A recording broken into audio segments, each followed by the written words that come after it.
Halo semua, selamat pagi. Salam sehat ya untuk kita. Pada kesempatan kali ini, aku ingin membahas masalah dua koperasi yang menurut saya itu punya masalah yang hampir-hampir mirip, namun beda perlakuan ya dari sisi hukum ya. Dimana beberapa waktu yang lalu ya di media elektronik itu dapat berita dari media elektronik bahwasanya ketua atau pengurus koperasi Indosuria itu terbebas dari tuntutannya atas dugaan penggelapan dana nasabah koperasi yang jumlahnya mungkin mencapai triliunan. Jadi sebelumnya pengurus koperasi itu didakwa ya. Kemudian dalam dakwaan itu dilaporkan terus sehingga ada tuntutan gitu ya. Dari tuntutan itu kurang lebih ya sekitar 20 tahun dituntut. Terus dendanya 200 miliar ya kalau nggak salah. Kemudian subsidinya 1 tahun.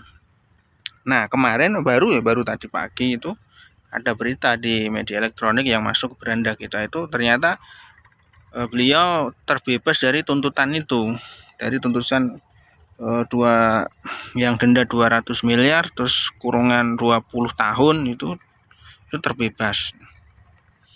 Padahal sebelumnya itu kan ya ini sebelumnya karena tahun 2020 ya mulai tahun dulu ada beberapa anggota yang melaporkan bahwasanya uangnya itu nggak bisa diambil, uang simpanan nggak bisa diambil ya, nggak bisa diambil karena satu dan lain hal. Jadi bisa diambilnya itu terbatas. Jadi si koperasi mungkin memberitahukan ya ada opsi, ada kemungkinan ini mengalami macet ya gitu ya. Dan ada opsi-opsi untuk pengambilannya itu, jadi nggak bisa seluruhnya, ada yang bisa hanya dibatasi 1 juta kayak gitu dari simpanan berjangka yang disimpan oleh anggota koperasi tersebut ya. Ini berbeda dengan yang dialami oleh koperasi CSI ya. Jadi koperasi CSI itu sekitar tahun 2016 akhir ya, Novemberan itu dilaporkan dengan dugaan ya melakukan shadow bank atau bank gelap ya. Mungkin hampir-hampir sama ya dengan KSP Indosuria. Shadow bank. Terus dari situ dua pimpinannya, direksinya itu ditahan ya, ketua dan pengawas koperasinya. CSI Group ya. Sehingga ketika ketua dan pengawasnya itu ditahan, berimbas ke grup usaha yang lainnya yang grupnya itu udah banyak tuh, akhirnya beku semua. Dan sampai sekarang uang anggota koperasi itu belum ada yang dikembalikan, atau mungkin sudah ada tapi nggak tahu siapa ya. Karena katanya itu sudah ada yang dikembalikan, sudah yang belum, tapi itu hanya mungkin sebatas pengalihan apa ya, sehingga membuat anggota itu agak tenang atau gimana ya.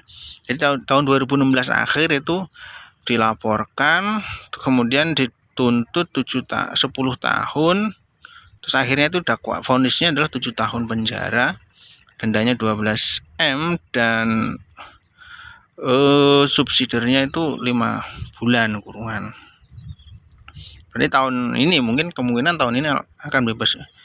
Alhamdulillah lah untuk kedua pengurus koperasi ini yang mudah-mudahan segera bebas ya.